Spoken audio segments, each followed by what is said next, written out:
Welcome back to another episode of Right Here in Mass. Joining me today is Vera Ventura, who is the founder of the nonprofit Breast Cancer Goddess, which is a nonprofit community that aims to enrich the mind, body, and spirit in the face of breast cancer. Vera specializes in guiding patients through their radical remission journey, which she experienced when she was being treated for stage 4 metastasized breast cancer. She is also a brain tumor and terminal brain cancer survivor and is currently being treated for thyroid cancer, which she also expects to beat. Vera, welcome to the show. Thanks for having me. It's my pleasure. For our listeners, your full bio is included in our show notes, but I would love to give you the opportunity to start off with this episode by telling us more about you and what you do. Oh, sure. I'd love to. Thank you, Ashley. Yeah, so I started this nonprofit about 2 years ago, but I actually got really serious about it after I had brain cancer that I survived, and it was fatal. They give you 3 to 6 months to live, and that's under, a positive outlook. So it wasn't looking too good for me. And I started working with someone who helped me uh, navigate that situation and a naturopathic doctor. And I still also integrated Western approach, but it was the combination of the two. And I was so touched by her gesture of not charging me and, just like a friendly kind of, this is what you should do. I felt like I wanted to do the same thing for women as well and teach them about what I was doing without charging, and that's how the nonprofit started. And we've had our first retreat last month. We had 8 women that we brought in with scholarships to Boston, where we did sound healings, nutritional education, acupuncture, and we just had a lot of fun. And I also retrofitted it back to the 90s because I work with a professor named Dr. Ellen Langer. She's the first female professor in the psychology department at Harvard that was tenured. So this is Mm. 45 years of research that shows where you put the mind, the body will follow. So if you put your mind into the 90s when you didn't have cancer and you didn't have Google and you didn't have all the social media stuff, then you can sort of be more in the moment, connect with your friends. They made really wonderful connections. And so we took measures before and after, and they all improved on every level.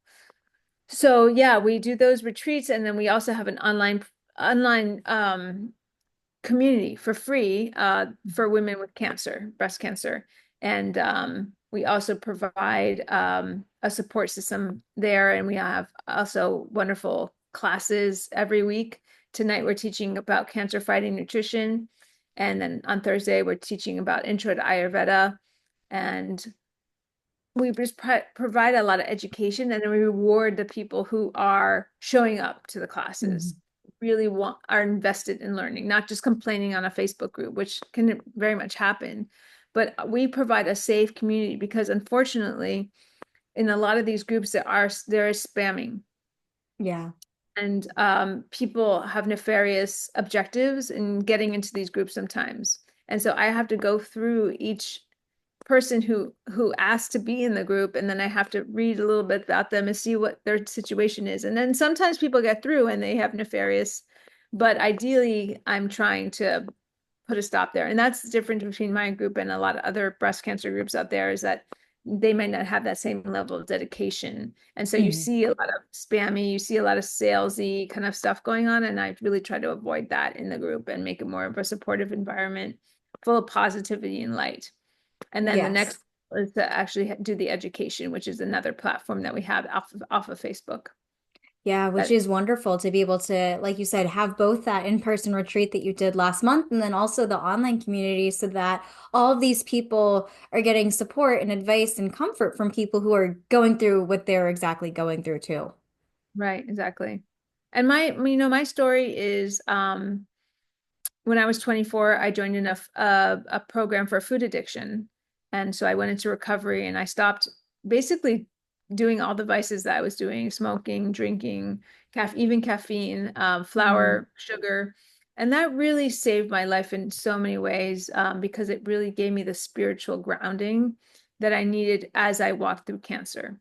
Hmm. And cancer feeds on sugar. And so by, you know, the fact that I had cancer and I wasn't eating sugar, it just shows that it's a very aggressive cancer. And so I've really been working on how to eliminate that cancer in the body because it just shows that something wasn't going right, you know, stress related. And they say also it can be a parasitic in your body. So cleansing out your body and mind body unity as well, you know, meditating, Yeah. mindfulness, all these things that we don't necessarily talk about in the hospital, you know, but are so important when you're walking through something like this. And cancer is just basically saying your body's saying, I'm not happy with something.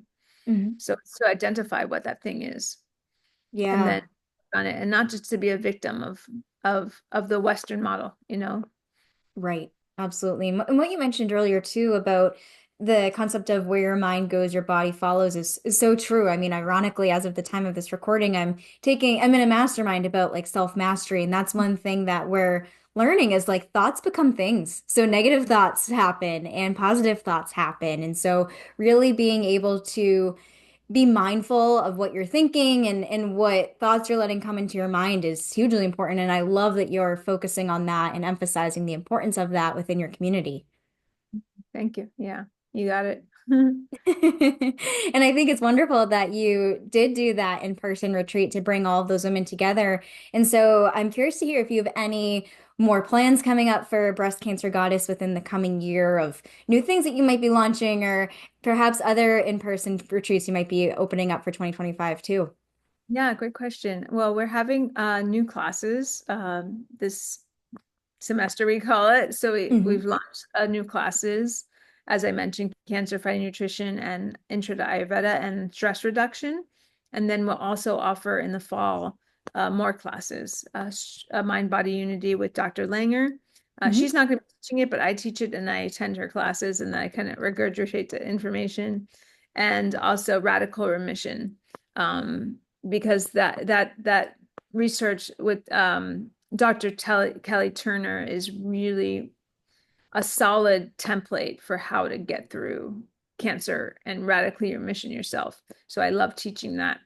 But we plan to have another retreat in April, Hmm. and we filed our 501(c)(3 in last month. So all goes well, we're going to start doing more fundraising and, you know, just getting support. You know, that's what we're trying to do. At least I'm trying to do right now is just to get financial support because I have not paid myself for the work that I've done as the Hmm. CEO and the founder of the nonprofit. And that is not a good situation.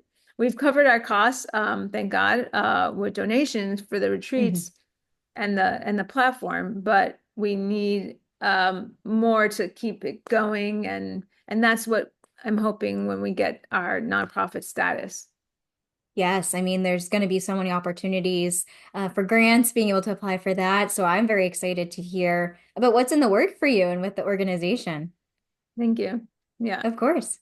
And I can imagine that in the impactful work that you've done so far, that there's probably been some very cool outcomes or just positive, like things that have happened just from the women who have participated in the community, whether it's online or at that in-person event. So I'd love to hear if you have any stories of, I don't want to say like testimonials, but just like really great, positive outcomes that have happened from the work that you've done. Well, I think of this one girl, her name is Owino, and she's from Kenya. And she came on our last retreat, and she's only 28, so very young to be diagnosed. And it's been beautiful to see her take the knowledge that we've given her and the confidence to then also now educate people. She Hmm. was already doing before, but she's now even more insightful and uh, transparent about her journey. Yeah. And I get so much gratitude when I see the goddesses then helping other goddesses. Hmm. So that has given me a lot of joy. Also, the connections at the retreat that they have with each other. These are sisters that will always be together and in mind, body, and spirit. And and for them to have that connection. Because I've been on retreats before for cancer, and I can tell you I didn't have those kind of bondings. Hmm. So it's beautiful to have those bondings, and then just to see the goddesses mentally change, right? Right. Mentally look at their diagnosis differently, where they were so torn up and negative, right? And Hmm. we don't promote that at all. We don't promote complaining in the group. We really just focus on staying in the light.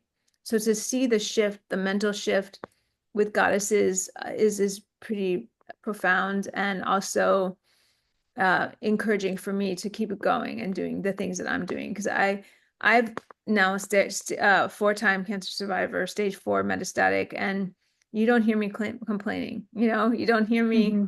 I mean, life is hard, period. Like I have two kids who constantly need things, Yeah.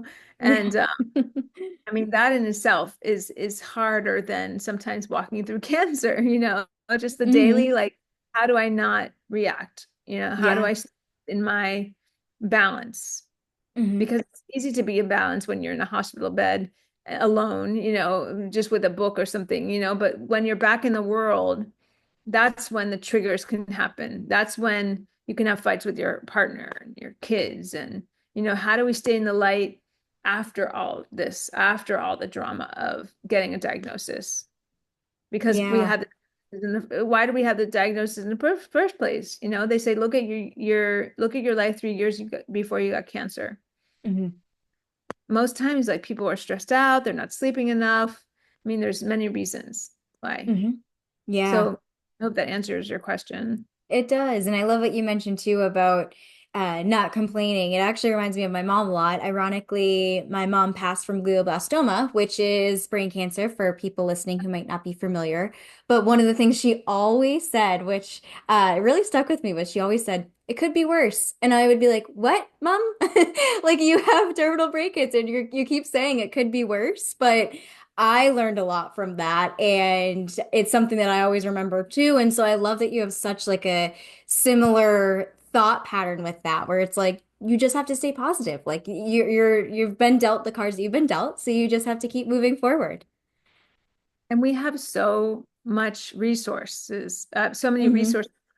You can go Western, you can go Eastern, and I just want to provide that there's other ways, there's Yeah. other ways than the chop, radiate and poison, you know, and that Hmm. can work very well in some ways, of course, but you got to look at the nutrition, you got to look at your mindset, it's not just take it out and you're done, it's a Right. lifelong journey, it's a lifelong journey. It is.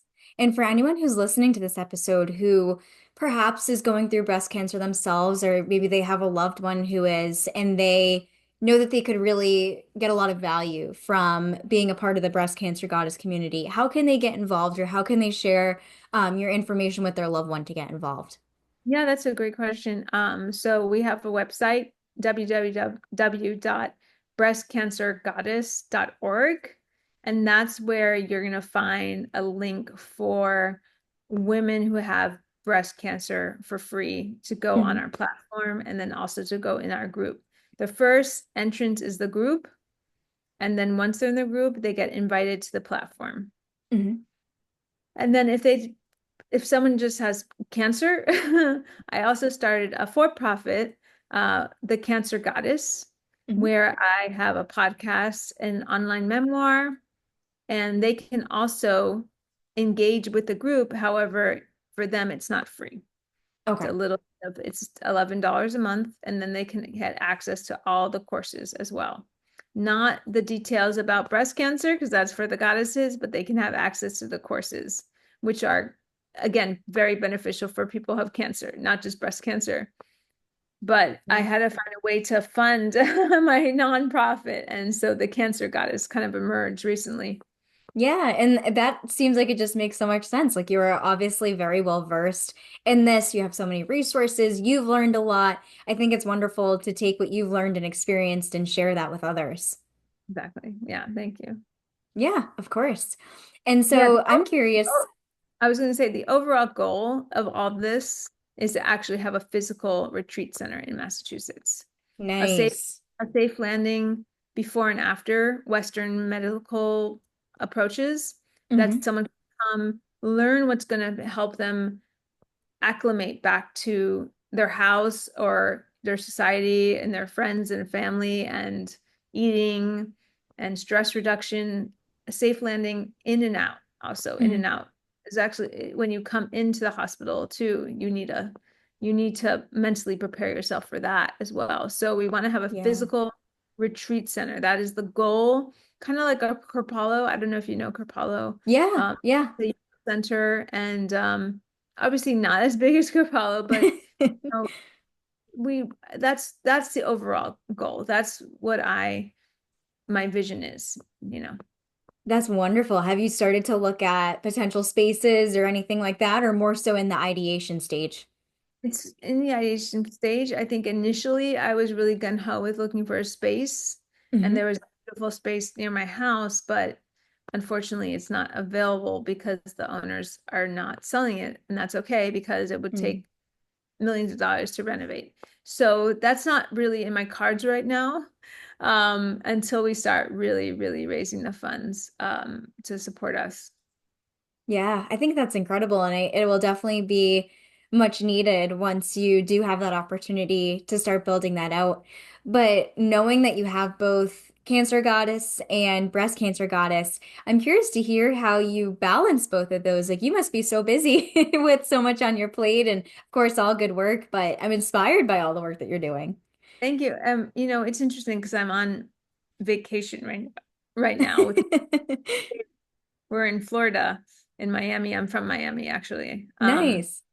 And you know, when you're on vacation, you really don't have time to do work, you know, because Right. you're with your children and you know, so much of a surrender. Like today I went to a recovery meeting, you know, I did my quiet time for half hour. Um, you know, sometimes it's just like you can't do it all. You can't do it Yeah. all. So I did send out a newsletter this morning. I did update my social medias, and you just do your 1% and you leave the rest to your higher power. Hmm. And there's never ever, I mean, especially in this day and age, you never feel like you're done, you Yeah. know, So especially true. when for yourself or you're an entrepreneur, there's always more things to do. There's always an email to send. There's always a picture to like. So Hmm. if you don't allow yourself to be graceful about it, you do make yourself crazy and you stay up all hours of the night, you know, working, and which is I have done, which is terrible for your circadian rhythm. So Hmm. I have to, you know, put myself to bed. Like Vera, no, you go to bed. I don't care if you wake up at 2 in the morning and your mind is like, "La, la, la," you know, put yourself to bed. Your circadian rhythm needs that. You know, that is fundamental human design and is the best thing for your health. The Hmm. problem with now with all these devices is that it's just tricking our mind to thinking that it's light out and it's not. You know, for Yeah. thousands, hundreds of thousands of years, we've accustomed to getting up when the sun gets up and going to bed when the sun goes down because Hmm. that's the way it was. I mean, but now our circadian rhythm is tricked. And so that's actually one of the reasons there's cancer on the rise and disease on the rise is because we're not sleeping enough. And Yeah. I'm one of the guilty culprits. It's like, how do you get things done? Well, you know, you work till late, and I'm trying to get out of that habit, to be honest. Yeah, and I think that's such a great reminder for anyone is that almost the idea of the work will always be there. Like you said, I mean, you're always going to find something that you need to do, whether it's an email to send or a social media post to comment on. Like there's always going to be something. So might as well, like you said, focus on that 1%, leave the rest to the higher power, and make sure that you're prioritizing yourself. Yeah. Yeah, in our program, they say recovery, family, job. So your job is third, your family's second. And Mm, sometimes we don't. And recovery is more your spiritual connection, right? Your yeah. ground, your roots. And so we tend in our culture to put work above everything. And that Hmm. is definitely problematic. Yeah. Yeah, yeah, I agree with you. And having started this nonprofit, I'm curious to hear if there's any lessons you've learned along the way just going through this process. Yeah, you know, I put together events because we do have the retreats, but then we also do sound healing fundraisers and people last minute can just cancel on you, within Yep. and not to let the stress of that get to you. And there's been some really wonderful things that come of it, like this group called the Boston Business Women Group. And if you Yep. don't know about Awesome you, group. yeah.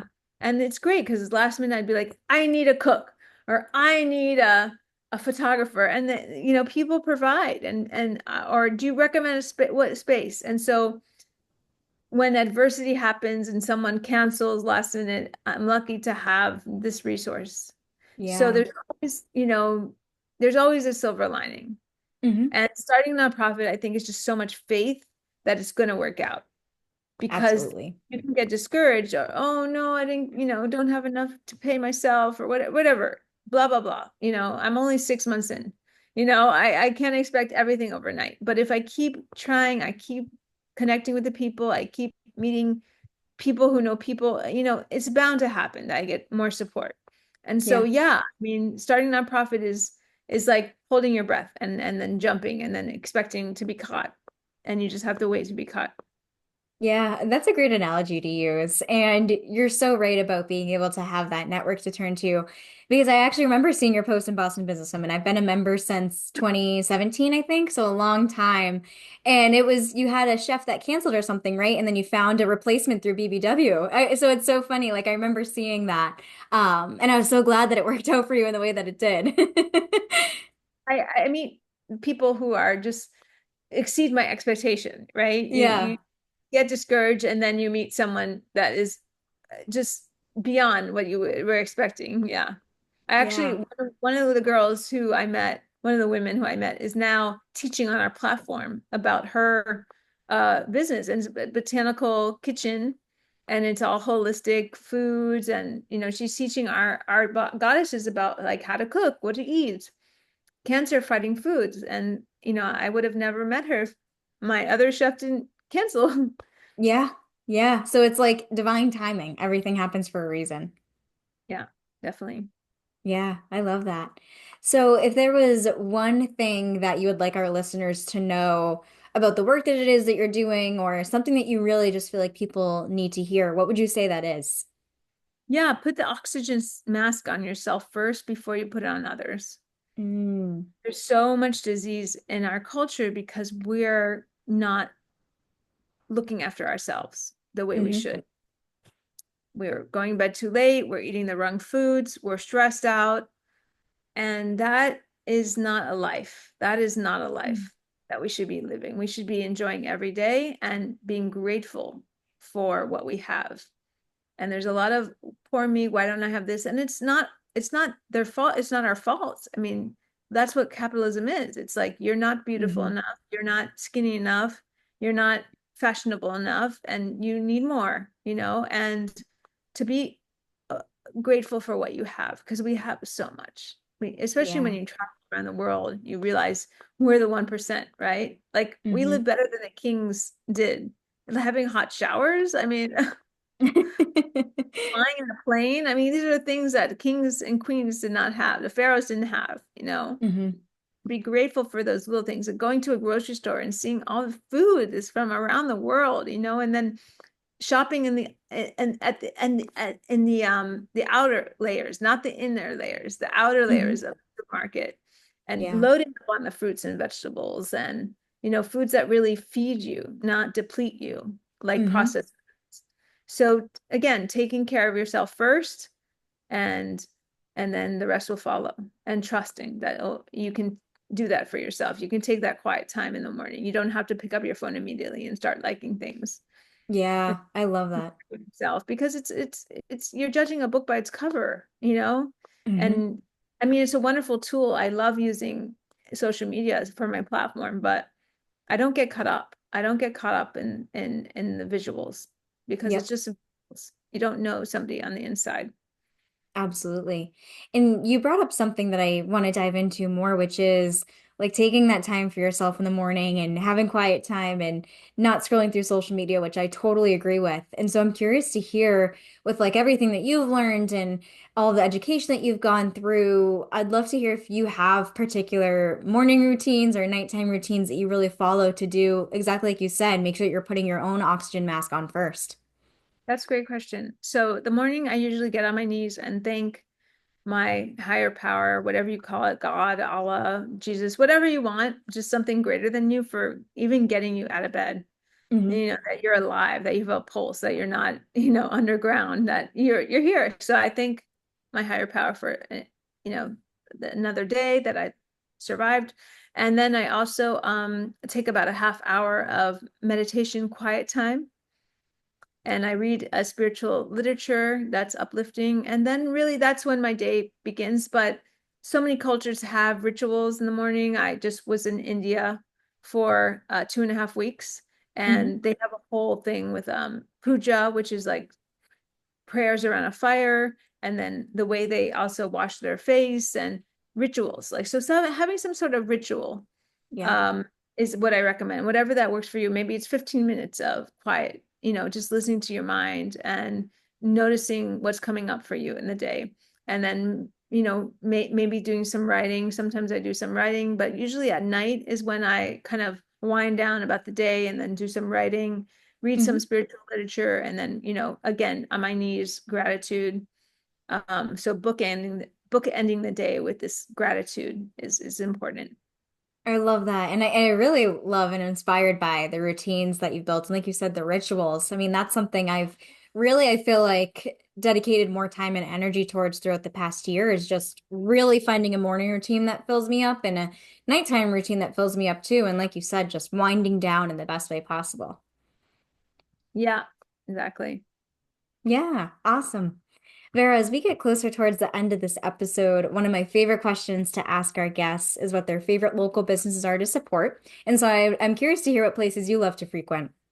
Yeah, so one of my favorite is an acupuncture clinic. It's an it's called open space acupuncture. And what I love about it is a lot of people don't go to acupuncture because it's so expensive. But this is group acupuncture. So people all come together. You can just walk in and get treated by Daphne, who's the owner. And so that's one of my favorite places to frequent. I also really love Restore Hyper Wellness. They're based in Assembly Square, and it's kind of like the McDonald's for wellness. So there's a Restore Wellness in Somerville, there's one in Noonan, Linfield, and they're across the country now. And you can Hmm. go do red light therapy, you can do cryotherapy, you can do compression, IVs. So again, it's like it's amazing. You can just walk in and get all this healing. Yeah. So those are two of my favorite businesses. And I mean, HealthWorks is great. It's a women's gym, but that's in Cambridge, so it's not in Somerville. But they've been very, very generous to me about, my cancer journey and helping me recover. And I started doing yoga there, and they have a hot tub and a sauna and a steam room. And again, that's self-care, right? There's Yeah. days when I have so much work to do and I'm going to go to the sauna, or I'm going to go do yoga, and you just hold your breath and you go and you come back and you're like, it'll get done. It'll get done. It'll get done. All that will get. 100%. Yeah, I love that. Vera, this has been a really great episode, and I've really enjoyed having you on the show. And I would love to have you share with our listeners where they can find you online in case they'd like to reach out, perhaps get some support from Breast Cancer Goddess, or even provide support to Breast Cancer Goddess, whether monetarily or in-kind donations. Yeah, monetarily would be great. Yeah, so website is www. for breastcancergoddess.org, and my Instagram is at breastcancergoddess, Mhm. and I have a Substack which is at the Cancer Goddess, and that's where I post my podcast and digital memoir. And then I also have a Facebook group that is just for women with breast cancer called Breast Cancer Goddess. And so those are so many ways to find me. And if you just have cancer, not just have, if you have cancer, you can also go to breastcancergoddess.org, and there's a link at the top that says the Cancer Goddess, and that's my resources for the cancer, which I'm going to be building out more. I've had to Amazing. sort of focus on the nonprofit, but I know there's a lot of people who have different types of cancers, and men and women both, and I don't want to limit it to just breast cancer because I'm not limited by just breast cancer. I mean, that was one of my Mhm. four. So Yeah, I really talk. I mean, with your mom and the glioblastoma, I'm sorry that is a really that's a hard one, man. That's a hard Mhm. one. And Yeah, so the things that I mean, it's interesting because breast cancer now is like very treatable, but there's certain cancers that are still not. right. I've had friends die of different cancers and pancreatic and colon and so there's a lot of need there. There's a lot of need there. Absolutely. And like I said earlier at the start of the show, the work that you're doing is so powerful. And I will definitely link to all of the places where people can find you online so that way they can easily click through in the show notes and connect with you from there. But thank you so much again, Vera, for A, all the work that you do, and B, for coming on the show today. Thank you, Ashley.